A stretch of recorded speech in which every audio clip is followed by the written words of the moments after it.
Welcome to Newsmax TV. I'm Kathleen Walter, a former Green Beret who's reported from Iraq and Afghanistan since 2004, is now speaking out about the ousting of General Stanley McChrystal as the top commander in Afghanistan. In fact, he saw it coming. McChrystal was relieved of his duties after critical remarks he and his staffers made about President Obama and members of the Obama administration. Joining us now from Bangkok is Michael Yon, whose dispatches from the front lines have earned him the reputation as the premier independent combat journalist of his generation. His work's been featured on hundreds of major media outlets around the world. Welcome to Newsmax TV, Michael. Hey, it's great to be on. Michael, not too long before the Rolling Stone article came out, you wrote an article critical of General McChrystal that bloggers are now calling prophetic. Why do you believe the ousting of McChrystal was the right thing to do? Well, I could see it coming from months off, actually, and the first time that I really came public with it was in mid-April. And since that time, I've been hammering at it probably every few days. It took a lot of heat as well, but you could see from the ground in Afghanistan an incompetence from command that I've never seen before. I didn't see it in Iraq, and I hadn't seen it in Afghanistan before, and the troops see it as well. You know, generally a private or a sergeant or a lieutenant doesn't talk about the commanding general. Often they don't even know who the commanding general is. They're not paying attention. That's like paying attention to somebody on the dark side of the moon almost. But everybody knows who General McChrystal is in Afghanistan, and they are not happy with him. They think that you know, the rules of engagement are so strict that they're costing a lot of lives, which is true. They, you know, think that he doesn't care about them, which I don't believe that that's true. I do believe he cares about them, but their perception is that he does not, and so it's been hurting morale. You can see morale is. I've never seen morale flag like this before. It's actually starting to go down. Hopefully we'll see a turnaround now with Petraeus coming on board. Now, Michael, with General Petraeus replacing McChrystal to oversee the war there, will Petraeus's tactics work in Afghanistan, do you think? Well, he's a brilliant man, and I'm sure that he's already thinking about ways to tailor, you know, because what worked in Iraq clearly is only going to be, you know, vaguely applicable to Afghanistan. You know, what worked in Iraq, you know, Iraq was so different. You know, I was all over Iraq, and I've been all over Afghanistan. They're completely different wars, and he knows that. So, I mean, it's not anything that he needs to be smell the coffee about, because he gets it. What can Petraeus add that McChrystal didn't, do you think? Judgment, for one thing.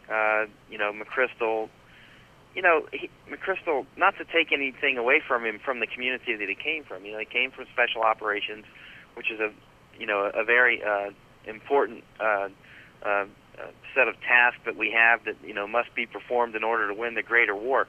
But it really, special operations is a subset of a much larger complex of specialties and skills that you have to have some level of mastery over to operate in this sort of environment. In the special operations world, mostly everything is secret. It's pretty straightforward, actually. It's difficult, but it's straightforward. It's, you know, capture or kill the enemy in many cases, or gather intelligence. Whereas in the larger war here, we have 40-some-odd partners who are involved. We have you know, including Afghanistan itself. Right. And so, you know, it's a political war as much as it is a media war. Right. And that's just something he's not used to.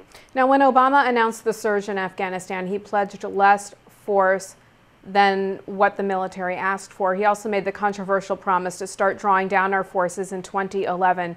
Do you believe that this could be fatal to the whole enterprise? And should Obama suspend the drawdown date indefinitely and fight on in Afghanistan as long as it takes for victory? It's clear that he's going to need to review that, and he's going to need to do it quickly, especially now that he's got Petraeus in there. In fact, I mean, if he kept McChrystal in, I was starting to lean in my own mind towards advocating that we pull out, because I just didn't think McChrystal could handle the war. Right. But with Petraeus coming in, I do believe that the president needs to re-examine his ideas about how long it's going to take. Now, you know, the idea that we should stay, you know, forever as long as it takes is out of the question, but I think that, you know, we can certainly beat back the Taliban to the point where, and Taliban's not the only enemy, but beat back our enemies to the point where some of them are going to want to negotiate, and we haven't reached that point yet. None of them really want to negotiate at this point. Do you believe the Obama administration is willing to take the actions that would be necessary to actually win the war? You know, as of last week, I was questioning that. Only in the last couple of hours since he put Petraeus in charge, have I started to, you know, I really think that there's a serious glimmer of hope at this point. You know, he's going to have to knuckle down. This war is not going to be over next summer. It's not. I'll guarantee you, mark my word, 2011 will be far more bloody than 2010 was. And so it's going to be intense next year. That's as clear as the writing is on the wall. And so he's going to have to stay tough and pour on the pressure. If General Petraeus asks for yet more troops, and I'm not suggesting that he will, but if he does, the president would be well advised to take that very seriously. You think potentially this could be a major turning point in the war? Petraeus, absolutely. Yeah. Absolutely. I mean, I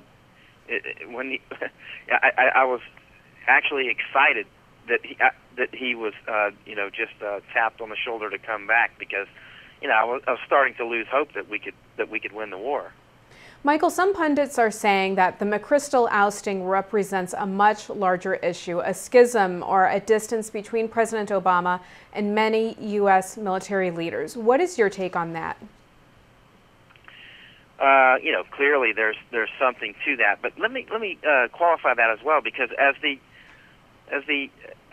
election was unfolding, you know, I was with U.S. troops a lot, and a lot of interviewers would ask me, what's the mood of the troops? You know, do they like or dislike Obama, McCain? And it seems like 50-50. I mean, I asked so many, there was many troops, you know, in my little straw poll, it seemed like about 50-50. But now I do see there is a shift away, and I'm talking from low level to high. Has been definitely a shift away from Obama. That much is clear. All right, Michael, last question real quickly. What, if any, tactics on the ground should we change?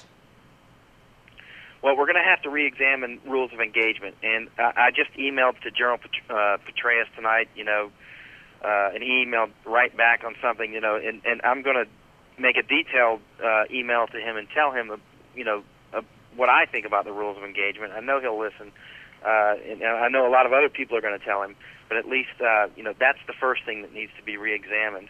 And then, you know, on the larger picture, it's too much to talk about in a short soundbite, but I would certainly be willing to talk with you about it some other time. All right. Well, we look forward to having you back on. Michael Yon, thank you so much for joining us and sharing with us your tremendous insight. We appreciate it.